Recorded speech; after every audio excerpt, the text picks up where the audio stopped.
Hey, Michelle. It's great to see you Hi, Dan. again. How are you? I'm good. I'm glad we're back here recording things in the in-person Sleep Takeout podcast recording studios. And hello to our YouTube followers. We see you. Well, we know you're watching us, so yay. Yeah, you need to let us know though, because I don't see that many comments. And hmm again, if you comment to us separately or you write us an email, really nobody else knows that you know about it. So Oh try and yeah. tell your friends. Right, exactly. Share it with family members. And we try and make the YouTube videos very like click and send it. You should be able to like send it on. So Yeah, and don't be afraid to let us know right. that you're listening. Spread the word. And you can also email us, sleeptakeout@gmail.com.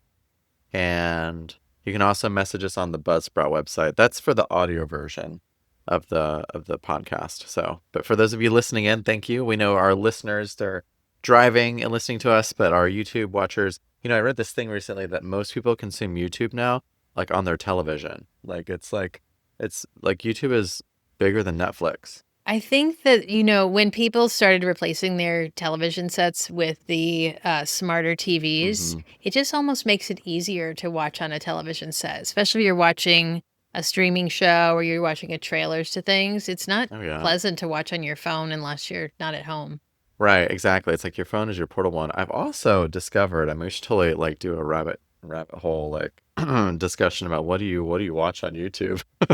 Because there's some very interesting like genres you can go like deeper down into. Um, but I also find that YouTube for me is really helpful to like have on in the background, and then I can still work on other things. It's almost like A lot of that depends on what you're actually yeah. watching. It depends. Like I do that a lot. I have a lot of building and construction like things that I watch on YouTube. It's kind of fancy. I don't know why I do this, but I find it really interesting to learn about like structural elements of like buildings and how they like are being developed and I stuff mean, if like you that. think about it, every time you're at a car place, they have some HGTV, so it makes sense. Yeah, No.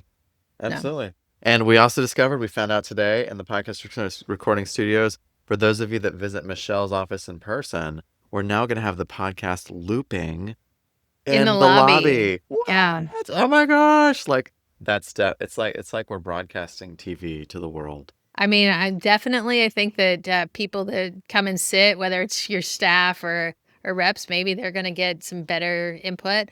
It's really surprising. People ask, I didn't even know you did a podcast, or why are you doing the podcast? hmm Because you're not taking new patients sometimes, and Sure. you don't take this insurance or whatever. I mean, the podcast was never meant for our current No. patients or clients. Yeah. The podcast is meant for you guys that are out there hmm that either A, don't think that you need somebody, or B, already kind of have an interest and you want to really start solving problems on your own. hmm So it'll be interesting to see if there's even any comments. Yeah. I mean, I definitely think the episodes of the podcast we both reference for our clients to kind of go back and check out and listen to. But people that watch us on YouTube or people that randomly find us on Apple Podcasts or Spotify, um, they're just out there looking for help, and we're here to provide some sleep advice without a pill. So yeah. Yeah, this all came about too because at the office, my like main office, I started putting a vending machine in. And so that was something that came in, and then we started thinking we've put some of our products we've reviewed. I've just put them out because people will ask about them, so I hmm just want them readily accessible. And all of a sudden you have something out and people think that you're selling it. And Sure. um it might not be a terrible idea, but Right. I don't know. Well, Anyway, most of the things, I mean, the real challenge when we review things is most of the things we review we end up not we don't liking. like well, So that means we'll have extras of that's them. that's when we just give them away. So speaking of Oh, that, so oh. my fascination with mouth tape, Yes, you right? talked about the values and the benefits of breathing through your nose and trying to reduce like mouth breathing. So while historically I've had kind of my favorites, I have, truth be told, just reverted back to plain old tape that you can find in first aid kits. Oh, okay. Okay. I was like, girl, Scotch tape? Like, no, what are we talking about? Not Scotch Yeah, tape. So you really do want something that's not going to mess up your skin. Yeah. But I'm not saying that the things that are out there advertised for mouth tape or face actually are better for your skin than other things. So we're going to review Somnifix. I think it was part of either our Lost episodes or really early on, Mm-hmm. but they come like Band-Aids, okay? And they come with directions. But unlike the tape that we referenced, I guess more recently, the Myo tape, which Yeah, we did myotape and we goes on did the the one, outside. right, This I one kind remember of it. opens up. Once the package is open, it's still sealed. Okay, so I'm going to show you it's still sealed. And it has a hole in it. You can probably see there's a hole in there. Here, let me hold Okay, it you up can kind of see it there. straight to the, there we go, for those of you looking on And it's YouTube. kind of shaped like a Ronald McDonald's mouth, like a clown mouth. It is. But you take this off and it really is micropore tape, 3M micropore tape. If you guys want to sponsor us, that would be great. From First Aid Kit. But this Somnifix is too sticky. Okay, it's Oh. too sticky for your lips. And so Oh, I thought that. yeah, but when you rip it off, Yeah. this is on your lips. your It's not lips on are the outside of delicate. your lips. Yeah. But this may be like a you since you don't like the one that's on the outside Right. of your lips. I've tried the ones where they try to pull you in. I also tried the ones that are made for beards. Yeah. I didn't find them to work as well. But for you, if you know, Yeah, but this, right, you pouty don't lip wanna you one, don't wanna like hurt your lips here. this one feels like it would hurt the lips. Yeah. But then the other thing too is like, right, do you not apply lip gloss or anything like that with this? Because then there's nothing for it to stick If to. there's nothing for it to stick, it'll Right. fall off. Now, Right. one of the really interesting things is a lot of the mouth tape used to be very, very costly. And so it was like something special or something that you couldn't get somewhere else. Mhm. And I'll tell you, I think that it's come down significantly Okay. because they know that you don't need some special tape gonna- to go onto your I'll mouth. put it on right here. Like this, right? Yeah, but Nope, I applied it wrong. Like that? Is that how that works? it does, but it's not sticking. No. So, It pops right off. right. So when I apply mouth tape that goes on top of my lips or over my Yeah, lips, I right. apply a kind of a long, maybe 5 or 6 inches across. And that's why it's really important that you have something that doesn't irritate your face. And everybody's going to be a little bit different on that facial irritation. Mhm. So you want to make sure it's big enough. The other thing is in case you had a problem breathing through your nose or in case you're on CPAP and your power goes out, for example, you want to make sure that you can breathe around it, but you're just trying to make sure that your mouth doesn't pop open. Right. So I mean, Somnifix, not really my thing. I would still go back to the first aid tape. Yeah. So how would you apply it from a first aid tape perspective?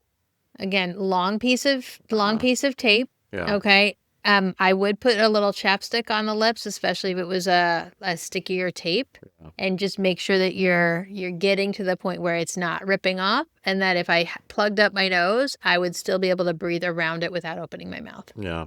But this kind of goes back to this other kind of theme we've been kind of working through for a while, which is really the advantages of natural breathing, like the advantages of breathing through your nose and essentially also because I was just reading another thing about this from an exercise perspective too, about the benefits of slowing your intake of airflow by doing it, by forcing yourself to breathe through your nose. Yeah, my son actually will not go to the gym with me now because when I am running on the treadmill at the gym, I use a piece of mouth tape.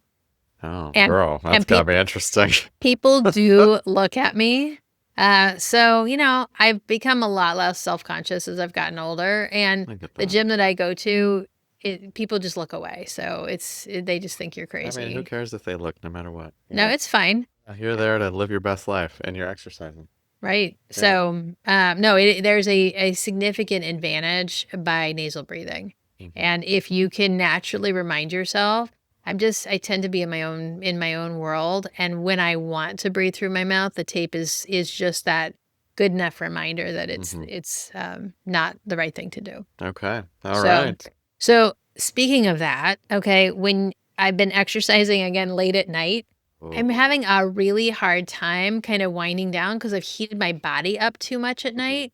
And I try and listen to these stories, like on apps or on YouTube. So I'm listening to these stories and I'm getting kind of into them because I'm Mhm. already really actually quite awake, which is something we tell people not to do. And I'm not in bed because I know I'm not ready to go to sleep yet, Mm, but I need something to kind of calm my brain down right. that doesn't just pique my interest. And so when we were talking before, you said you have a couple, like, wind down relaxation sort of techniques. Yeah. Well, this is similar to, we've done the leaves on a stream meditation before, which I would say a lot of people really I enjoy like that leaves on one. a stream. Mhm. And you can find lots of variations of that on YouTube too. So just search it and you can find all sorts of different options. The challenge that I have with YouTube ones is that an ad pops up in the middle of them, which is, not really the goal of what you're wanting. Um, but with the meditation we're going to do today, it's called the mountain meditation. This one can be a little bit more similar to a story because you're kind of actually generating the image and the scene as you're Mhm. kind of going through it. So, yeah, so this can be another way to help you, if you're not sleepy at the end of your day and you're trying to wind down, you might be tired, but again, you might not be sleepy. Or when you wake up in the middle of the night and you can't go back to sleep, this would be another good opportunity to try a mindfulness kind of exercise like this one. And a lot of breathing and, visualization techniques also help because I really have been very aware that it's because my body temperature is really high. So using Yeah. that neurofeedback along with Hmm. the breathing techniques, I think could Yeah. be very helpful. All right, Yeah. let's get into it. Okay. Well, so for the mountain meditation, just like with leaves on a stream, I want you to get in a comfortable position that's good for you. You can keep your eyes open. You can close them. I can tell you generally visualization works better when your eyes are closed. Okay, I'm gonna close my eyes. Okay. Sounds good. And I just want you to focus in on your breathing for right now. You're just simply going to breathe air in and then out. And we're not going to change the rate or the rhythm of your breath. I just want you to simply focus on the natural process of your body breathing. And I just want you to allow yourself just to be still in this moment.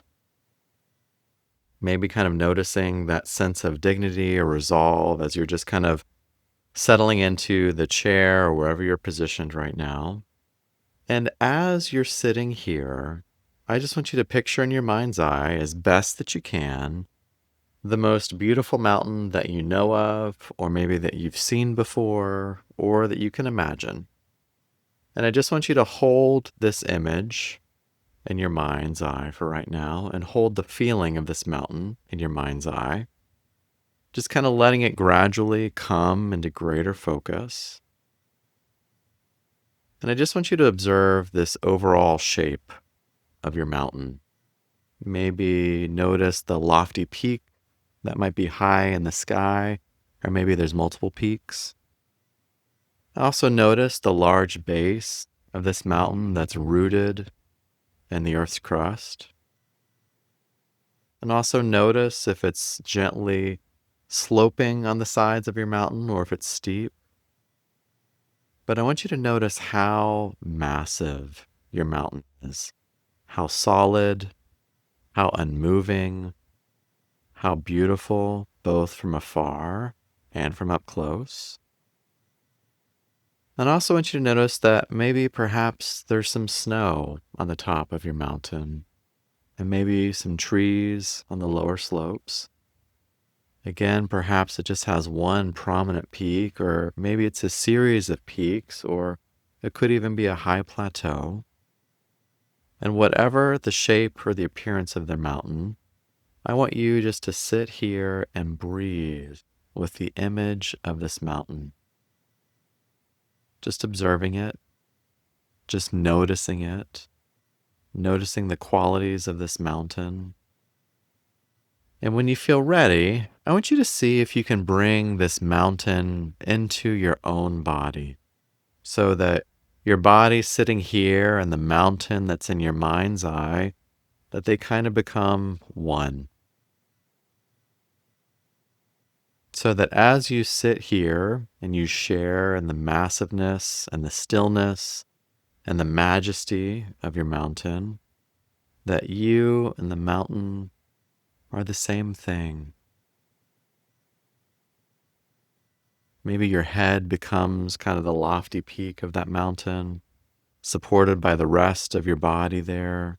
Your shoulders and the arms, that might be the sides of your mountain. And your legs and your feet, those are the solid base of your mountain, kind of rooted in the earth, just like you're maybe seated firmly in the chair you're laying right now, wherever you're at.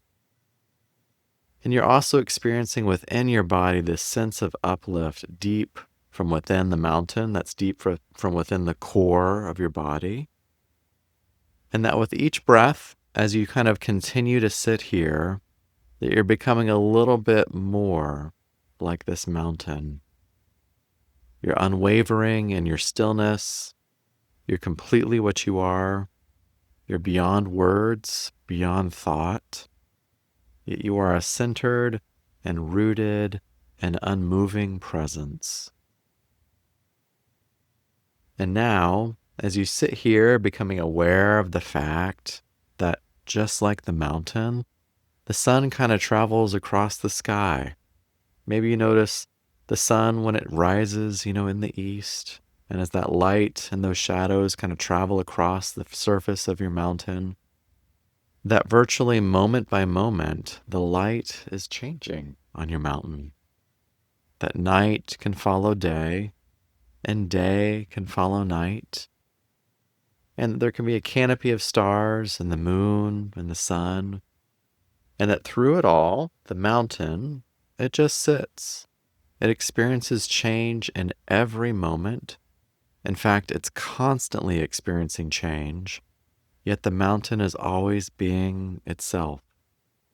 It remains still as the seasons flow into one another and as the weather changes, moment by moment, day by day. In fact, sometimes in the seasons, maybe like in the summer, there might be no snow at all on the top of your mountain except for the tippy top. And then maybe in the fall, the mountain might wear a coat of brilliant colors, oranges and reds. And maybe in the winter again, a blanket of snow and ice might come back to the mountain. In any season, the mountain might find itself at times, surrounded by clouds or fog, or maybe pelted by freezing rain.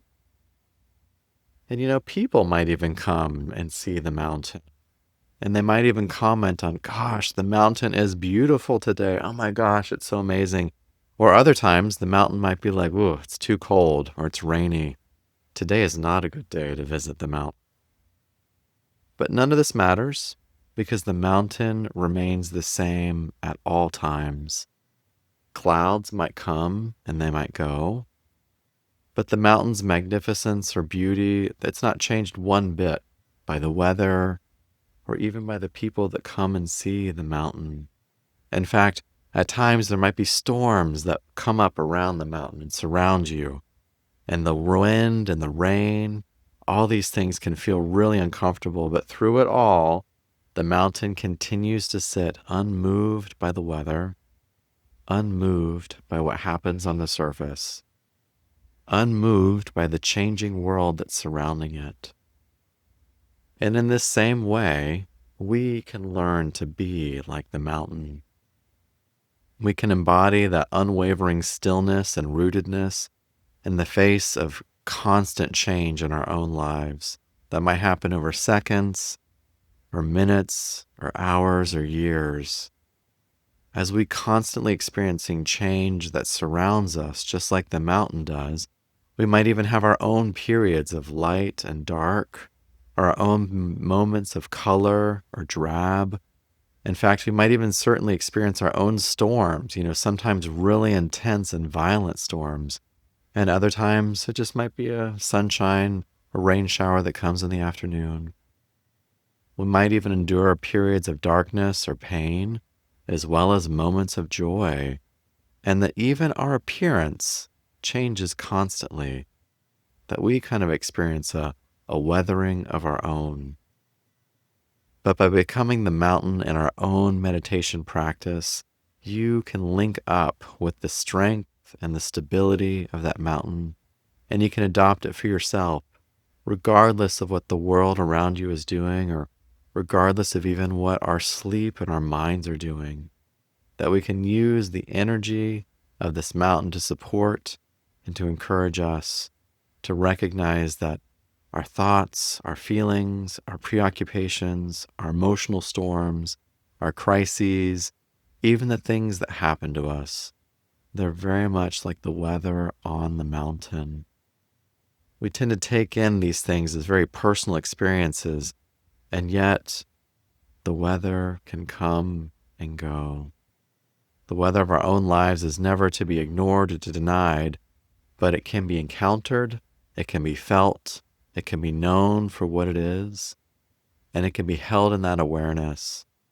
And much like you're holding that awareness, we can come to know a deeper silence, a deeper stillness, a deeper wisdom of the mountain. Mountains have this to teach us and much more if we only just simply listen. And now, I just want you to focus in on your own breathing as you just gently breathe air in and then out.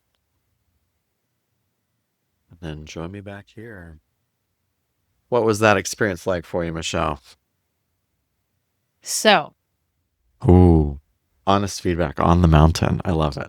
so because this is something that I've like practiced doing before, Mm-hmm. normally, I would actually be on the mountain. Mm-hmm. Okay. And how you reframed it, you were having it focus like somewhere else, like outside of you. And then a little bit in, then you changed it and now you are the mountain. Mm-hmm. And I think that's a really important concept, especially when you're using this from a sleep perspective, Mm-hmm. is at night when you don't have the distractions of your day and you don't have the distractions of like required things that you have to do at that moment, it becomes harder. Yeah. And so what I think kind of about reframing it and practicing is some people at night they like have everything perfect. Mm-hmm. And what you caused to happen, like by reframing some of those Mm-hmm. things, is you caused things to kind of shift and Mm-hmm. change. And I think that's a really important point. Yeah, absolutely. So, um, one of the really interesting things to practice if you're using this from a sleep perspective is do practice it in different like sitting positions or laying down Mm-hmm. positions, but not in bed. Okay. Right. So remember from the last couple episodes on the cognitive behavioral therapy for insomnia, Mm-hmm. the bed is really a sleep space Yep. and not a thinking space and not a mindfulness space. So if you get to the point during a meditation that you are no longer tired but you are sleepy, then you gradually recognize that, do your last couple breaths, and then leave that meditation space and go to the bedroom space. Yeah, absolutely. Yeah, I would say the moment that you're in bed and you're not sleeping, or you start to feel tension or stress or frustration about not sleeping, that's when you know it's time to get out of bed. Yep, you shouldn't be in bed anymore. And then go do exactly what you were just saying a moment ago, Michelle. We do these relaxation exercises, or I know we've talked about tired but not sleepy activities. Mhm. You do all those things and then return. But I thought about it because when people uh, go to meditation circles, it's a very controlled environment. It's inside. Many of the meditation practices and places that I've gone, we are in confusing circumstances. So you may not hear it on the podcast, but in the recording studio, there was a big truck that kind of came by. And so it was part of that, like, why is this truck disrupting Right. this part? And that may happen at home. Like, why is the dog scratching? Why is the dog breathing loudly in my room? Make sure that you kind of come back to the fact that things are varying all the time, but that doesn't have to become internalized into Yep. your world when you're ready to go to sleep.